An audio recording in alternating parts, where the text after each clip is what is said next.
So I'm proud to receive this trophy of cheese on behalf of Danone, and especially on behalf of this entrepreneur down there in Indonesia who could not join today because of the time of the day, Lisa.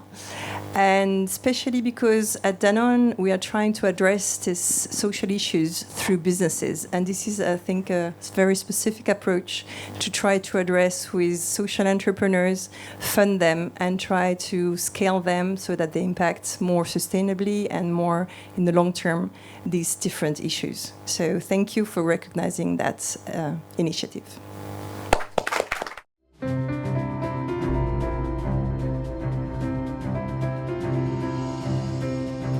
2 billion people do not have access to safe drinking water.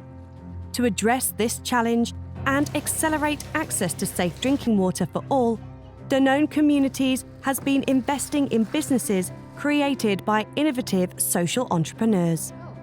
Back in 2007, I got a job in Aceh, which was heavily devastated by the tsunami, and I was working in relief aid. And we were in my house, we were not connected to municipal water, and we had a well in our garden which was very contaminated with iron. So we couldn't really boil that water for drinking. Hence we had to buy water in those big 20-liter bottles. And every week we would read in the newspaper that that water was contaminated. So we were looking around for a water filter and found none. At that moment my husband was traveling in Brazil and he saw that water filters were sold in a supermarket. So he took some of those products back to Indonesia, where we put those together in just 2 buckets with a filter inside for our own use. And our friends and neighbors said that, hey, they also wanted to have such a filter and that they also wanted to purify their water. And then we realized that nobody in Indonesia has safe drinking water from the tap. And that's when Nazafa was born.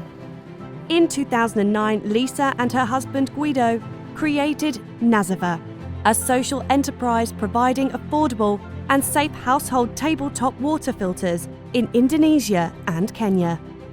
I come from the Netherlands, and in the Netherlands we can open the tap and drink as much water as we want. We even flush our toilets with drinking water. But in countries like Indonesia and in countries like Kenya, that's not the case. People do not have drinking water from the tap. This means that often their water looks like this, dirty and full of bacteria. The mission of Nazafa is to empower those lower income rural households to purify their own water, and thereby we help them become healthier, they increase their savings, and as we replace the need for boiling water, they actually also reduce greenhouse gas emissions. By 2030, Nazafa aims to be the #1 household water filter provider, impacting 1 million people living at the base of the pyramid.